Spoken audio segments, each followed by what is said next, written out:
So, hello everyone, and thank you for joining another session of Yoga Readers. Currently, we are reading Geeta Iyengar's book, Yoga, a Gem for Women. And for those of you joining us today for the first time, I will say that Yoga Readers is a global yogic community that is interested in reading about yoga and not just practicing it, out of the understanding that through reading about yoga and then practicing, after we read something, we can deepen our understanding. And then sometimes during practice, questions come up. And as we read the books about yoga, some of the answers might come. And for those of you who don't know me, my name is Agi Wittich. I'm an Iyengar yoga teacher located in Jerusalem, Israel. And I have a PhD in comparative religions. My focus in my dissertation was yoga and women. And I studied a lot about Hinduism. I studied Sanskrit and Tamil. And I have a great love for both India, yoga, and books and knowledge. So, in today's session, I hope I can share some of my knowledge with you.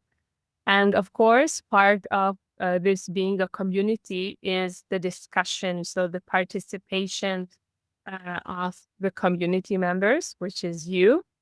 And we can communicate through live Zoom sessions, but also through a Facebook group where we can chat and share thoughts and questions. Also through comments in our YouTube channel. And of course, you can always WhatsApp me or email me for something personal. So thank you everyone for joining. So today we will discuss what I called Unit 7 of Yoga Jams for Women. Since Geeta Ji wrote so many chapters, I felt we couldn't read one chapter and then meet after 2 weeks, because then the reading of Yoga Jam for Women would be 1 year and not 4 months, which is what we have going now. So today we will discuss the chapters we have read about asana and pranayama during pregnancy and about advanced practice.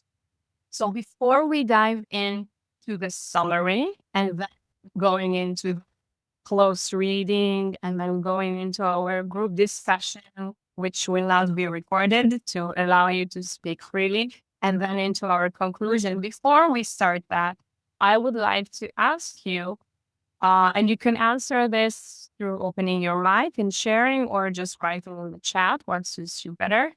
Which pose or yoga posture or asana do you consider to be advanced? Well, this could be a posture that is considered to be advanced. It could be a posture that Geeta Ji wrote about in the chapter you read, but it could also be a posture that you find to be advanced. I can tell you that for me, Dandasana was very difficult to achieve for, I think, 1 decade. For 1 decade, I struggled with Dandasana. And for me, the advance of the pose was that it looked very simple, and I felt like I couldn't decipher it. It was the 90-degree angle, straight legs, legs touching each other, and so on. And there was something there that I couldn't get. And for me, that was very advanced. So that's just one example. I can think of other advanced postures as well, but I'd like to hear from you. So both options are there. Is this an advanced posture or a posture that you find to be advanced? So we already have one answer in the chat, Pincha Mayurasana, which is an inversion. Yes. We had in the Facebook group a member that shared that her struggle is with Mayurasana. And Yes, there was this small discussion there about how to use props to help us with advanced postures. So another response in the chat, Virabhadrasana 1. That's interesting because that pose is considered to be in the beginner's level. So similar to Dandasana, perhaps, which is can appear or it can be felt as an advanced posture. Dhanurasana, again, that is considered to be a posture for beginners. And then Padmasana and Sarvangasana.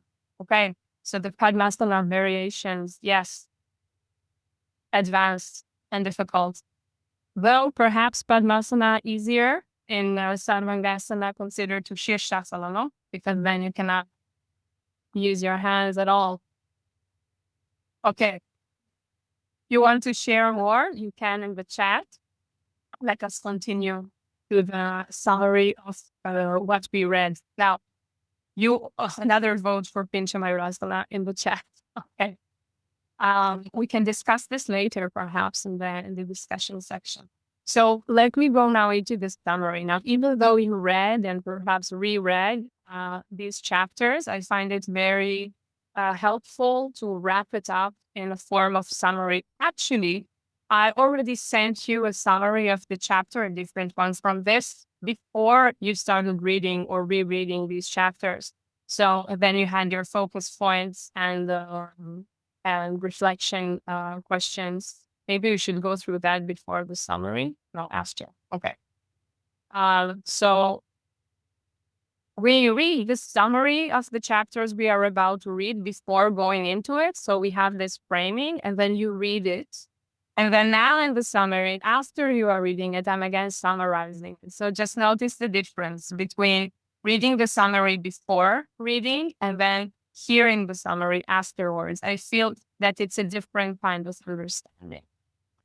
So in the section of asana and pranayama for pregnancy, Geeta presents her approach to what today we call prenatal yoga practice. And a big portion of the introduction to this chapter that we will read is that she's trying to convince us that pregnancy is not the right time to abandon yoga. So pregnant women should not stop their practice. They should continue their practice, but they should do it thoughtfully. They should do it with adaptations. They should do it with more sensitivity and listening to themselves as the practice, she said, supports the mother and the developing child. Now, we again have to remember when the book was written in the 1970s, she began writing it and it was published in the 80s, which means that if we look at the time, the context of the time period that the book was written in, we can understand that there was this fear among pregnant women that yoga might damage their pregnancy or be unsafe in a way. So she goes into a big length to convince us that it is actually a good thing for pregnant women. Now, I should mention that in 1979, Dr. Le Boyer did publish a book about Iyengar yoga and pregnancy. Now, I call it a book because it is in the form of a book, but it is actually the pictures of Geeta's sister while she was pregnant. And there are no explanations about how to practice during pregnancy, just pictures of a pregnant woman practicing yoga asana. And that was for Le Boyer enough. Maybe he didn't want to write about it. He was not a yoga teacher, but he did publish a book. He was a gynecologist about the fact that pregnant women can practice yoga. And then Geetaji's book comes and explains to us that it is a good thing. So we need to understand that at the time, women did need persuasion in order to continue their practice during pregnancy.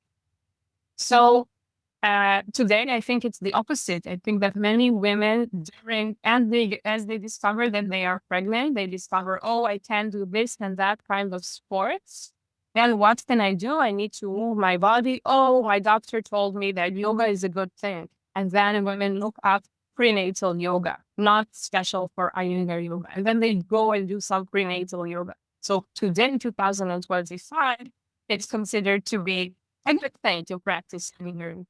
But at that time, so we're looking at about 40 years before, it wasn't that obvious.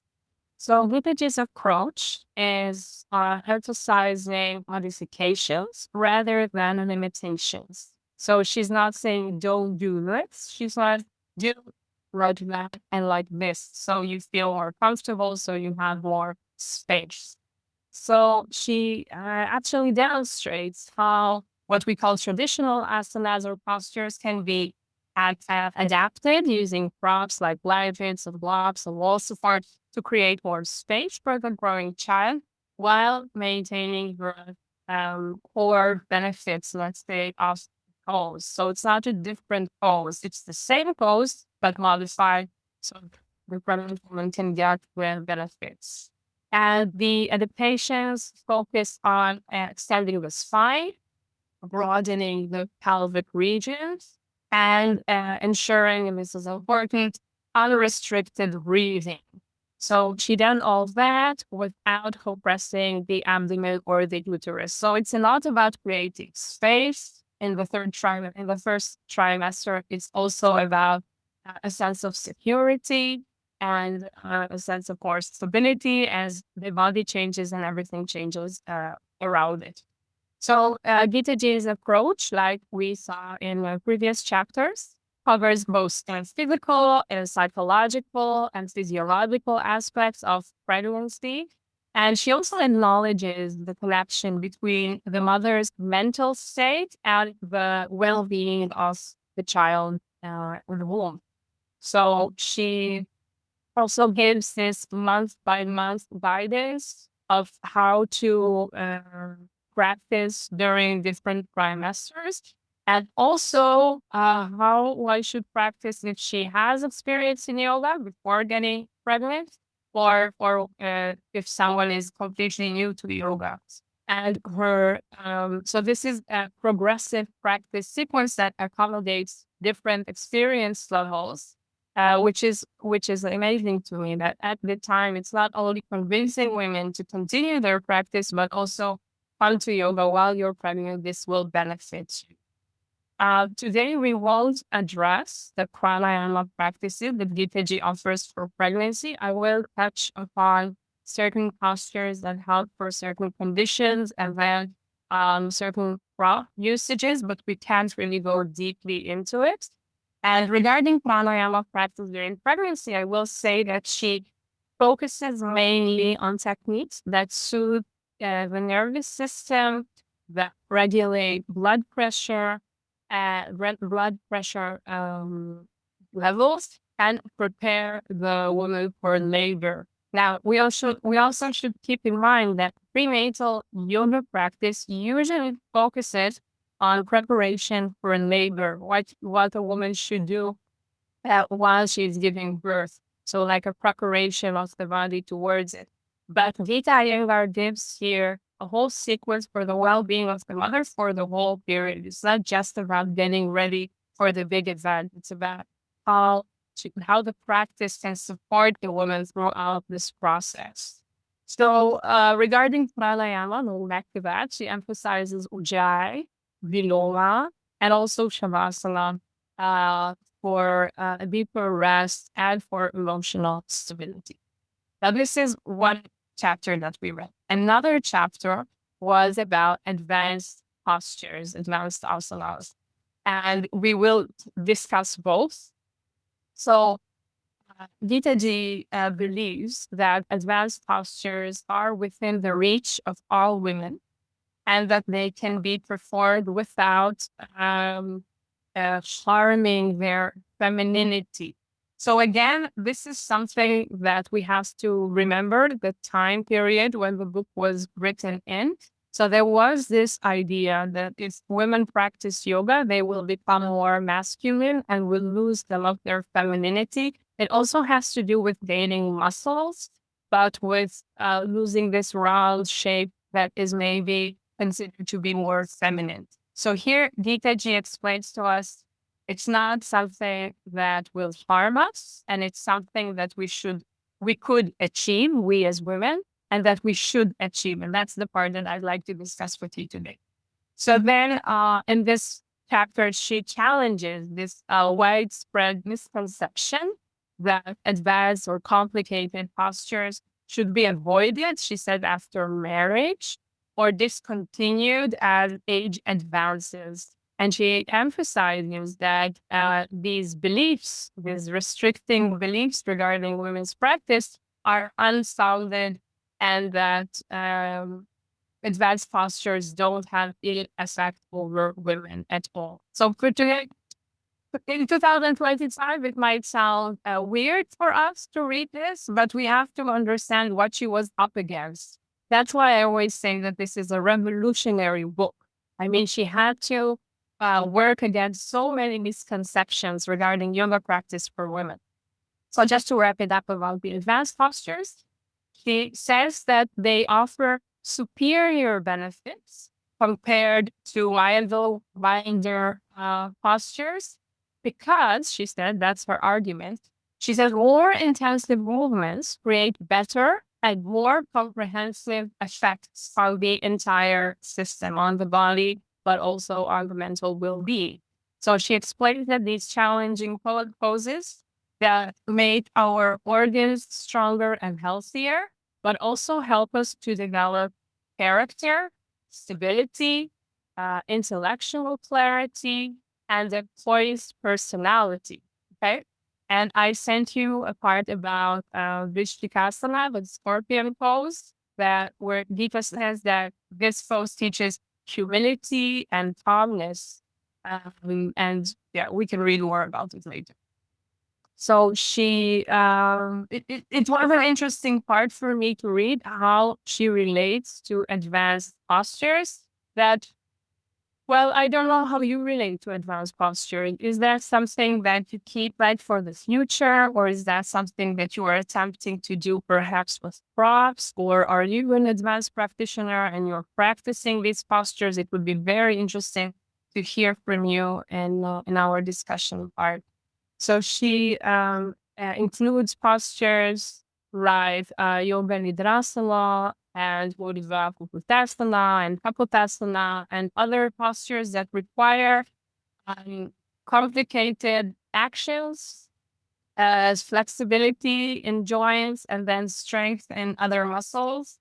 And today, I'd like, when we get to that part, also refer to her article that she published about why we should practice advanced postures. I think that kind of completes the picture of these chapters that we read.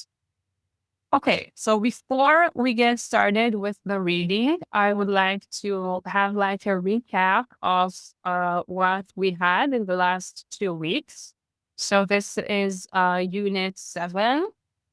Watch here that you can see here. So I sent you focus questions that I hope that helped you to focus during the reading. And some people tell me that it's like a quiz, that then when they have the questions, they want to answer the quiz.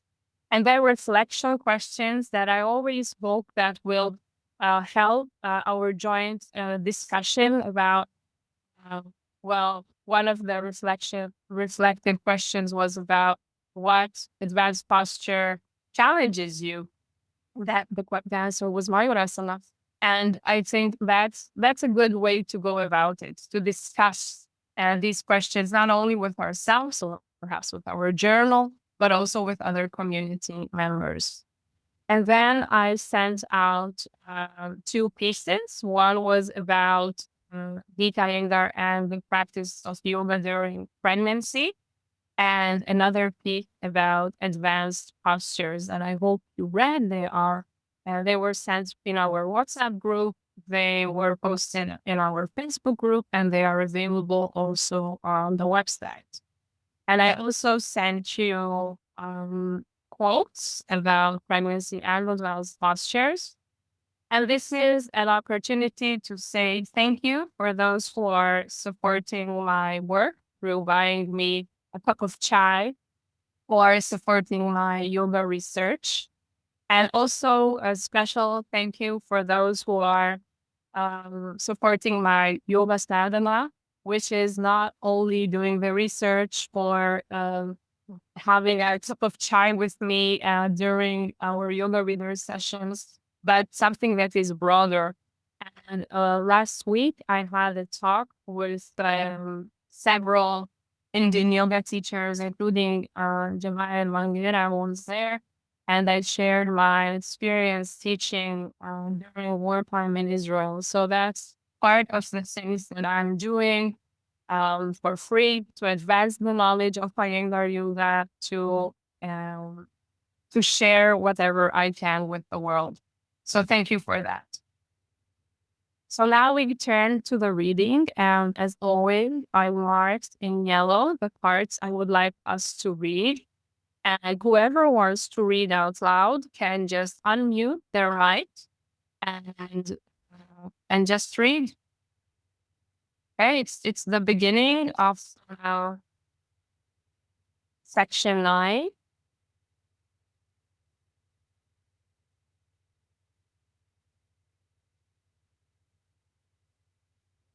I'll go ahead and read. Thank you. Asanas and pranayama, pregnancy. Normally, women are afraid or nervous to do asanas and pranayama during pregnancy. This section has been specially written to give women the courage to do yoga at this time and to show them which asanas they can safely practice to ensure better health during pregnancy and delivery, as well as in the postnatal period. The asanas mentioned here are simple to perform. They're not complicated, nor in any way dangerous. They're designed to keep the expectant mother healthy so that she can avoid the usual warning signals such as vomiting, morning sickness, constipation, swelling, headache, toxemia, and so on. The aid, they aid proper digestion, circulation, and easy breathing. The pranayama that is given is mainly intended to remove fatigue, nervous tension, and to eliminate toxins so that the mental and the physical states remain healthier and happier. Also, the asanas have been carefully chosen to ensure that the fetus is given maximum room for its free movement and growth in the mother's womb. They have also been chosen with a view to facilitating a natural and easy delivery. Most of the illustrations given here were taken during the 7th and the 9th month of pregnancy. In performing the asanas, one should refer to the hints and techniques as well as to the illustrations. The bending of the body depends upon elasticity, correct movement, and good breathing. If one cannot bend exactly as shown in the picture, the text should be referred to for any hints to increase the range of movement. Individual problems and constitutions vary from person to person. It is impossible to give a specific program to suit the needs of every individual woman. Here, a general program is given for women of normal health. The sadhaka must therefore use her discretion and judgment in her yoga practice. Some may not be able to follow the entire program given in this book, but may select the asanas that maintain physical and mental well being and ensure comfortable delivery. A feeling of radiant health after practice is a sign that one is working correctly. If one feels tired or exhausted, either the practice is faulty or one has overdone it. It is wrong to overstrain. The same asanas and pranayama, which are practiced during the course of normal life, are done during pregnancy, but with some modifications. To avoid repetition, only the specially modified techniques are described in this section. Hence, to perform an asana, one has to refer to the relevant section for general details, but the hints and the modified techniques given in the section should be carefully studied and then followed. So I marked some more in the cautions part. Okay. During pregnancy, avoid jumping to spread the legs apart while doing the postures from section 1. However, all these postures may be done up to 6 months according to one's capacity and constitution. Later, one has to use one's discretion as to how much one should do. Do not bend or extend beyond your capacity. Your efforts should be directed towards extending your spine. Shorten the duration of your stay in the asanas to avoid fatigue. You should not feel any restriction or interruption in your respiration while performing asanas. In every pose, see the diaphragm is kept soft and free so that breathing becomes easier. In the forward bending asanas of section 2, you must not bend forward and compress the fetus. Instead, you should keep the spine concave and the chest well lifted so that the fetus remains free to move within. Do not constrict or compress the uterine system while doing the asanas. Do the asanas with comfort and protect the life that is within. After the first 3 months, practice the asanas and pranayama according to the instructions given in this section. Thank you. Okay. Mm, Okay. So we read this and then we dived into the practice that she's offering. And I don't know if you read the program that she's giving, how the progression should go. And again, like before, I prepared some visual aids, but I just want to emphasize how she is, in one way, really encouraging pregnant women to practice. And she is taking care of the woman and the fetus. And at the same time, she gives a lot of warnings. So if you only read the warnings, you might be afraid to practice. Oh, I shouldn't do this. I shouldn't do that. Then what can I do? And if you read only like her persuasion of all the benefits, you feel like, oh, I can do everything. I can jump into the posture. I can practice like before. And so I feel like she's walking a fine line here with practitioners. And that's also due to her experience with women. Some need a lot of encouragement. Some need to hear, this will help you come to the practice. This will benefit you. And some that are, she would say, perhaps reckless or too enthusiastic. For them, she needs to be more safe. Don't do this, don't do that. So she needs to regulate like both kinds of practitioners. And it could be also a mood thing. Like I remember my pregnant practitioners coming to class in the beginning. Maybe there is some fear, especially if there were miscarriages in the past. Or sometimes it's like, okay, I'm pregnant, but I don't feel anything. I feel like I can do everything like before. So a different instructions and different attention should be given to different kinds of practitioners. So that's already here in the beginning. And see how she said several times how these are guidelines and how we should adjust the practice individually, and that we can't take just one practice and think that it fits all. And still, she gives the knowledge. So she doesn't say, oh, listen, this is too individualized and I have to see the practitioner. I can't give out the guidelines. She is giving out the guidelines and she's giving us the limits to this practice at the same time. So one question that I think I asked it also on Facebook, on WhatsApp. Which postures Geeta ji says that are good for nausea during pregnancy? Did you catch on that? Did you see which postures she referred to? I'll open my slide. And then I'd like to hear from you. Like, is this, have you practiced during pregnancy? Did this help you? Is this surprising for you?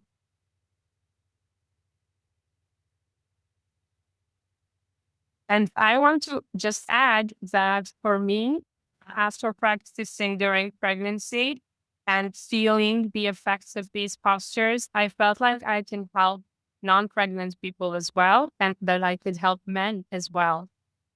So nausea can be hormonal, like during pregnancy, but the cause can be different as well. And I learned a lot from this practice. So these postures are all considered to be beneficial. According to Geeta Ji, we see Ardha Chandrasana with the block. We see Pashvutanasana, Pasarita Padottanasana, Supta Virasana, and we see Parvatasana. That is sometimes also called Urdhva Vadangulyasana in Padmasana. That's quite long. So is this was this surprising for you? Or is this obvious for you? I mean, lying back in Sukta Virasana is quite different from the rest of the postures here. Would you like to comment on it?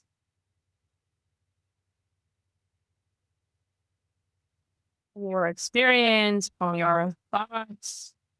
So see, this is another way of reading Yoga Jam for women. We can compare as we did before between a certain posture that Gita Ji suggests and a different posture, the same posture in Light on Yoga. Another way is seeing, grouping together all the postures that she says that are good for nausea, and then trying to understand why these postures, trying to understand, could be from your memory as you are doing right now, since you're not practicing. Trying to understand can be actually practicing these postures while you have nausea and feel on your own body. Does it help? How does it affect? What does it open? We see all these postures are opening the frontal part of the body. And then perhaps Paschimottanasana is different. It's a forward bend. Okay, Nasarita Padottanasana, that says halfway. So it's, I don't know, not complete forward bend. But Paschimottanasana, okay, she stays 90 degrees, hands behind the back. What happens there? Any thoughts about this? So I'd like to keep this open for you to think about.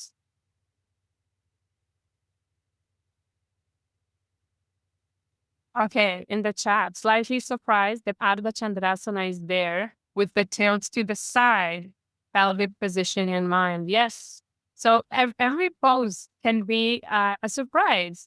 Why a side position like Ardha Chandrasana? Why forward bend like Paschimottanasana? Why lying on your back when you have nausea? I think that's one of the last things you want to do when you have nausea.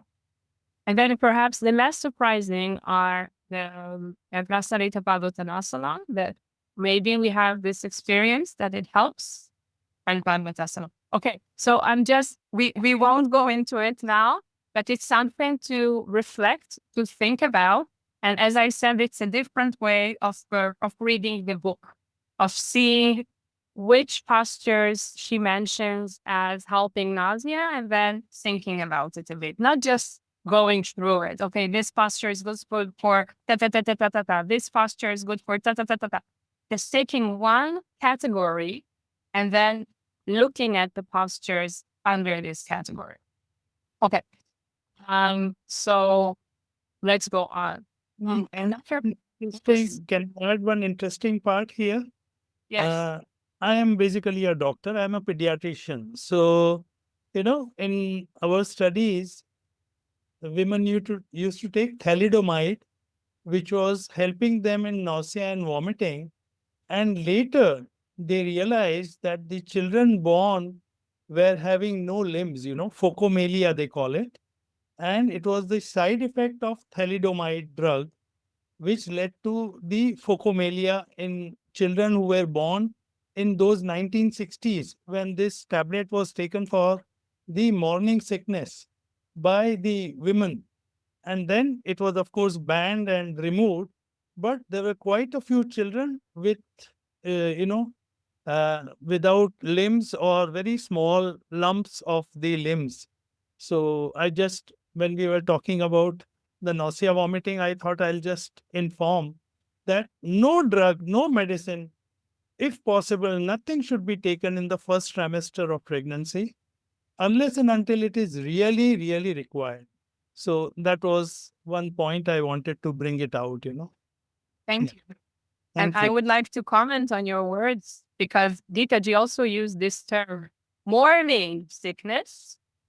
It is just nausea, sometimes constantly, from the moment you wake up until the moment you go to sleep. So I don't know who termed this as a morning issue for women. Sometimes it can be during the whole day. Sometimes it's waking up at night with nausea. And sometimes it is more than nausea, as you know, as a doctor.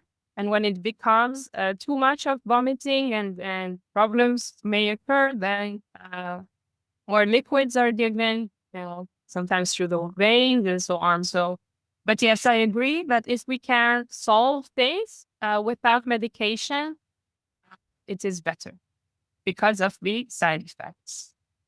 Thank you for that. So another question I have for you is, in which postures Gita Ji recommends using a wooden block and why? Now I'll just answer this. So she mentions the standing postures: Utthita Parsvakonasana, Ardha Chandrasana, and Prasarita Paduttanasana. So two side extensions and one forward bend. And she explains that the wooden block creates space and prevents compression of the pelvis and the abdomen, and that they ensure that the chest remains free to breathe easily, and they give the fetus more room to move. So basically, taking the blocks for these three postures is following her instructions about having an open pelvis, creating more space. The prop is a way to ensure that. And when we understand the rationale, we understand it doesn't have to be a wooden block. It can be a chair, it can be a stool, and basically whatever the woman needs in order to follow the rationale of keeping a long spine and not compressing and so on. So, which posture, and here I'll have another visual aid, which postures open the pelvis, strengthen the spine, and minimize labor pain. So, basically, the best postures for pregnancy. We see Upavishta Konasana that I think in the last session we also mentioned. And I didn't have a picture of Janushirshasana in its pregnancy variation on the right, but you can imagine that it is not the full posture. It is between 90 degrees or let's say 45 degrees. I wouldn't go more than that in the last trimester. And maybe even before there is some discomfort. And sometimes Janushirshasana is just practiced upright, just sitting upright.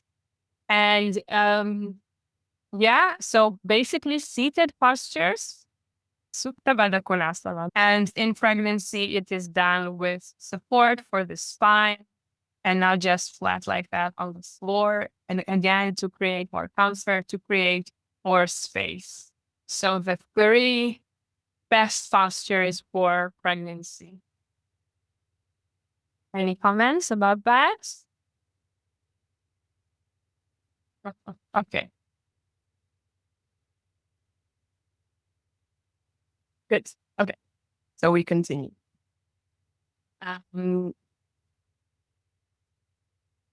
So when she discusses Shavasana and Pranayama, and also she discusses actually meditation during pregnancy, she says that the foundation is laid in the womb itself for the child to develop on a morally and spiritually higher plane. And there is, this reminded me, and it always does, a very known narrative from Indian literature, from Hindu literature, about Ashtavakra, which is also, he has a posture named after him. And the story very briefly goes like this: Ashtavakra is a fetus in his mother's womb, and his mother is joining his father to learn Vedic chanting. Now, I think she's not chanting herself, but she's just listening to the father. And whenever he does a mistake, Ashtavakra, who is with genius and in the womb, he kicks her abdomen. And you can see it from the outside that he's kicking each time his father is mispronouncing something whenever he does a mistake. So he kind of exposes his father when he's doing something wrong. And then it goes on that the father curses the child in the womb for this because he's very angry, and that Ashtavakra is born with Ashtavakra, with 8 deformities in the body. And if you know Ashtavakra, it is a very twisted process. And later on, his deformities resolve, and he's considered to be a great sage. So the idea here that it reminds me of when I was reminded of this story when I was reading Geeta Ji, is that the idea is that the mother was listening to the Vedas. So the knowledge that the mother hears goes into the whole. It affects the fetus inside. And therefore, during pregnancy, it's important, we would say today, 2025, away from this concept of Hindu narratives that a woman shouldn't be stressed while she's pregnant. But this goes far beyond that. If she listens to, there are scientific studies about music, but the pregnant woman listens to while she's pregnant.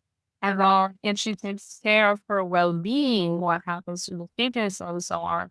So I just got reminded by that story of Ashtavakra. I wanted to share it. Okay. Can I add one or two points? Please. Ashtavakra Gita is also there, and King Janaka, the father of Sita, he was having a lot of discussions with uh, the yogi who he became Ashtavakra, because of eight Ashtav is eight, so there are eight deformities in his body, and that is why he is known like that. And another example is Abhimanyu in his mother's womb. He learned practically everything. Abhimanyu was the son of Arjuna, and in the Mahabharata, he was fighting, and he had all the knowledge from the mother's womb itself. So I thought I'll put in these two examples. Thank you. Thank you. Yeah, I'd also like to add to this, actually. So, you mentioned how, we're removed from the Hindu scriptures in in this century, we're saying, okay, a mother should not be stressed. But, in India, you still have a practice called Garbh Sanskar. So, Garbh is your womb, like Garbha Pindasana. It's the womb, and Sanskar is the good the good knowledge or the good teachings that you're instilling in your child. And there's a particular month during which you begin, your practice of Garbh Sanskar, which includes listening to, spiritual songs or reading spiritual literature. So when I was pregnant, it wasn't I didn't do like overt Garbh Sanskar, like I didn't join a class, but my Vedanta teacher, she would randomly, she would often just randomly call me and say, okay, today you read chapter so and so of the Gita. Or at least these two shlokas, you recite them for 15 minutes. So I thought she's just trying to help me get deeper into the Gita studies. But then in retrospect, I realized that there were specific chapters that she would tell me at a particular time. And then once my baby was born, then she was like, yes, you see how your baby is so calm, and she doesn't give you any she's not giving you any problems and troubles, and that's because you did the Gita chanting and you listened to Vedanta. And I see that even amongst women of my generation, they and even before I fell pregnant, I used to have a lot of friends, and they would say, when I was pregnant, then I would sleep on time and I would listen to this Garbh Sanskar thing, and and look at my child, they sleep on time and they eat on time. And I remember one friend of mine even said, oh, you see, her child doesn't sleep all night long. That's because she didn't do the Garbh Sanskar, so so it's actually something that we still follow in different ways. There's no set way, but inculcating spiritual literature, just listening or reading if you can, that's still something that we practice. Well, I did listen to the Veda during the whole pregnancy, and my child didn't sleep for 2 years. It didn't work for me. Okay. So very interesting. Thank you for adding that. Now we should move to the advanced practice because we have little time. Now I'll put in the chat before you ask me to. There is a very good article that it's not an article, it was a talk that Geeta ji gave, which is called Why Practice Difficult Asanas. It's a talk from 2003 that she gave in a New Zealand Iyengar Yoga convention. And this relates to the chapter about advanced practice. Now, in the chapter in page 279, she says, let me assure you that these postures have no ill effect whatsoever. On the contrary, not only are they helpful in making the inner organs stronger and healthier, but they help develop strength of character, serenity, intellectual clarity, and of course, personality as well. So before I go into the article that I just mentioned, that I prepared like a summary, the main points, but I encourage everyone to read it. It's a short and interesting read about advanced postures, and I feel like it's like an answer to this question of why to practice it. So let me bring up our reading. And again, whoever wants to read is willing to do so. Just unmute yourself. So this is 10 advanced postures.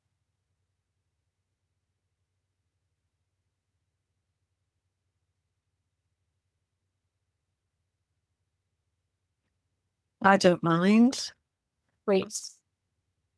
Asanas advanced. This section is included to show that even the most complicated and advanced postures are within the reach of women and can be performed by them without detracting from their femininity.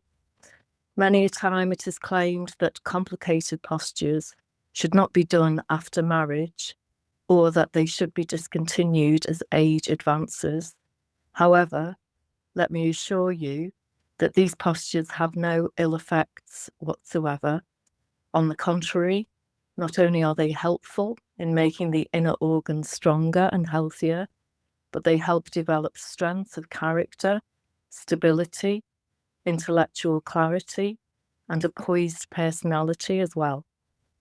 The postures chosen here are based on various types of movements to show the range of movement that the body can perform, such as knotting oneself in a posture where the abdominal organs are contracted, balancing on the arms, intensive backward stretches. Again, one should understand that the more intensive movements have a better and a more intensive effect on the entire system than do the milder ones. As this book is specifically intended for women of all ages to help them generally, I have not given the techniques of these postures, but have presented them for the benefit of those who wish to know and study further. They may do so after mastering all the asanas given in this book, through my father's book, Light on Yoga. Thank you. So this misconception of what women can practice, this is something that I met again and again when I did my research about Iyengar yoga for women.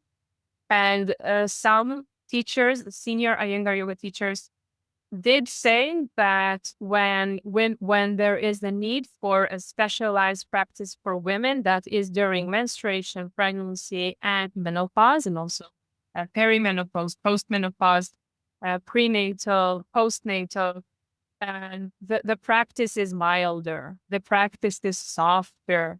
The practice is more about opening, creating more space. Many times it is a practice that is supported and that is more restorative and so on.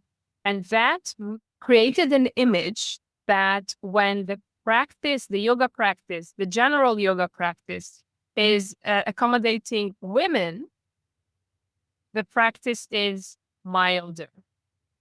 And there were other senior Iyengar yoga teachers that said, well, women need to practice differently in these cases, but the rest of the time, they can practice advanced postures and that they should. So don't get caught in the misconception that just because when you're menstruating, you're practicing a milder practice, or when you are feeling the great changes of menopause, you are practicing differently, but later on, go back to your advanced practice. And I have Gabriela Jubilaro in my mind, practicing advanced postures, Patricia Walden. I have Terry Owerko in mind, practicing well into their 60s, 70s, advanced postures that I can only dream of. So I have these models in mind of elder women going into their advanced practice. And this was the dilemma during my research, my PhD research, about what does it mean to practice as a woman. And the answer is women can do all, and they should do all, and they should be very sensitive, but they shouldn't be kept in the milder practice, but just see it as a phase. Now, in her article or talk, why practice difficult asanas, she addresses uh, the question that are advanced and difficult asanas, are they really necessary? Now, you mentioned in the beginning of this session some postures that are considered to be for beginners, and I mentioned dandasana. And if we consider them as advanced postures, we can say, of course, we need them.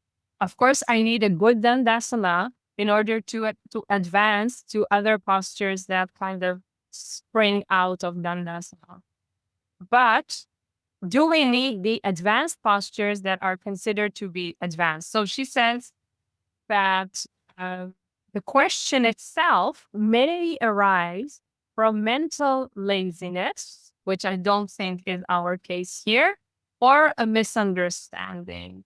And she says advanced postures are not about physical achievement, but about what yoga is about, transforming and penetrating our consciousness. So it's another tool of realizing who we are, of vichara, of this inquiry of who we are. So she said that every posture, simple or complex, is a means to deal with our inner self. It's not the form of the posture that matters, but how deeply can us, the practitioners, cultivate awareness, develop forbearance, do I say that right? And purify the mind. So she emphasizes that attachment, fear, and desires, such as fear, because we are a bit afraid of advanced postures, and also fear of disease or fear of pain, they remain within us unless we consciously address them through a disciplined practice. So basically, through pushing ourselves whenever we can and facing those limiting misconceptions of ourselves. Like we have sometimes that idea of no, that I can't do. Now, is that correct? That's what she's asking us. Don't My teacher always says, Adi, don't be stupid. Like, don't overstep your limits, because I'm that kind of practitioner. When I'm absorbed in the practice and my teacher tells me, just do it, I just do it. And sometimes I don't listen enough to my limits and I fall. And then she says, you weren't attentive enough. But there is the other kind of practitioner that is hesitant, that would say, oh, I can't do it. I fear, I'm full of fear. I might fall. I might injure myself. And that's the place where we have to cultivate faith or shraddha, this idea of um, listening to the teacher. The teacher knows my limits, perhaps. Maybe they see more than I see. And also listening to oneself, this sensitivity. She uses in this article, and here I'll sum it up, the example of Guruji, of Geeta Iyengar, and she says she continued to practice advanced posture into old age, but not for his physical benefits, but as part of his sadhana, because it's a process of that involves cultivating tapas, or that spiritual zeal or heat that one needs, but also swadhyaya, this self study or this inquiry that I mentioned before. And also, she doesn't say Shraddha, she says Ishvara Pranidhana. She says that the surrender to the divine. So when you practice beyond what you think you can do, that's the place where you really open yourself up and you create the practice as an offering to this lineage of yoga or to divine power that is beyond us and beyond what we can understand. So these advanced postures in Iyengar yoga many times are introduced through props, and they create a less intense practice. That's the Iyengar way to walk into it more safely. But then as you fear less and as you trust more, you can reduce the props and try it on yourself. So to conclude, Geeta ji said that these advanced postures are tools to cleansing our body and mind. And they're a tool to penetrate deeper into our layers of self, what Guruji also says, from the skin to the soul, and that they prepare us for a deeper spiritual journey. And she says that they are essential aspects of our yogic practice, of our yogic discipline. And I prepared a question about that, about the advanced postures and how you relate to them. And I see in the chat, I change I can do to I get to do. It reframes it to become a positive and liberating opportunity. That's beautiful. I tell myself, it's not that I can do, it's maybe I can do it yet. And that kind of softens that inner conviction that, yeah, we have to deal with fear and not avoid these postures. So I prepared this session questions, three of them, and I'm pasting them now in the chat, and I will also read them out loud, and then I'll stop the recording, and we will resume the recording after our discussion. So, first question. Neetaji states that normally women are afraid or nervous to do asanas and pranayama during pregnancy. How has the perception of prenatal yoga changed since this book was written? Neetaji states that a mother's state of mind has a profound effect on the unborn child. How does this perspective compare with both traditional wisdom and contemporary scientific understanding of maternal-fetal connection? We discussed it. And 3, Geeta argues that more intensive movements have a better and more intensive effect on the entire system, and that the advanced postures develop not just physical strength, but also strength of character.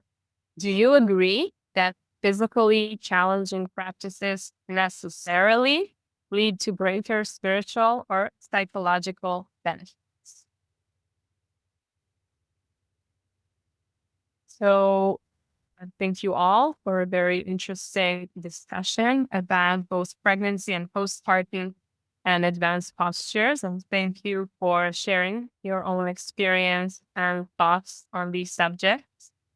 I want to thank again those who decided to buy me a virtual chai and support my work, my research, and you are welcome to keep the chai flowing and also support me.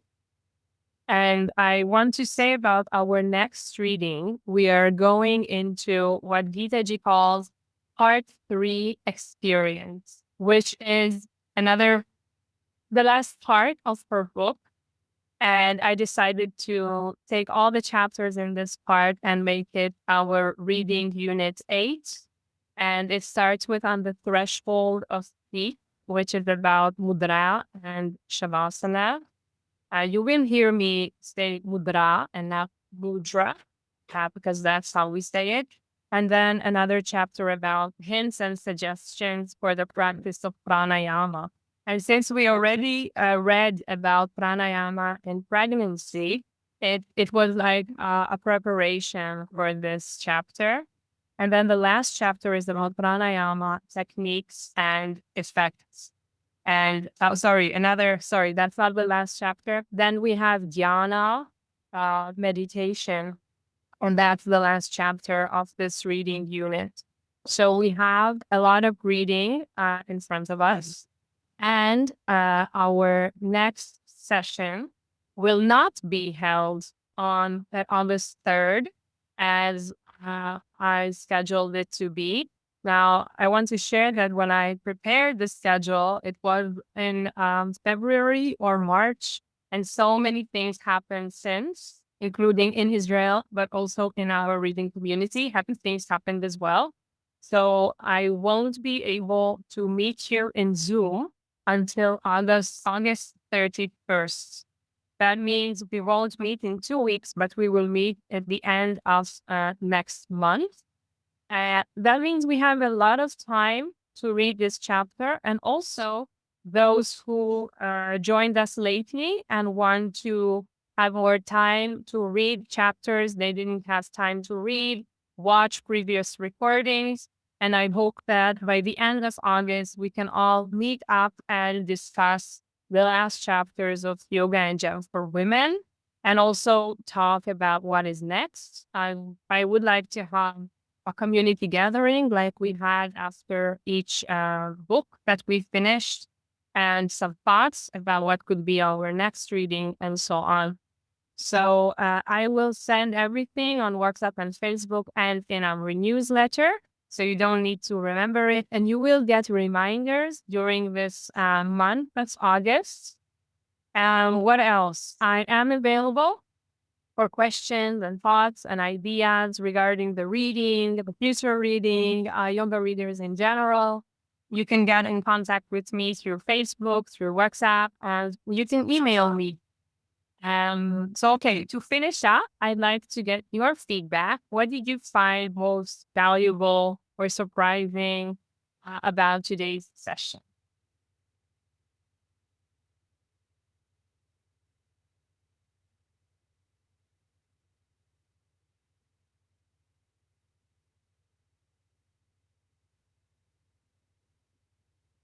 One thing in the books I found surprising was that some of the advanced postures can help with if you have severe vomiting in pregnancy, which I wasn't quite convinced about. I'm not sure, but I didn't do them when I was pregnant, so I don't.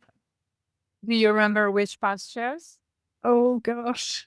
I can't remember off the top of my head, but there's one that it was an advanced posture. It said it was good for severe vomiting in pregnancy, which is just very interesting that the mind, to have that lack of fear and confidence to be able to do that when you're pregnant and suffering with that condition. Okay.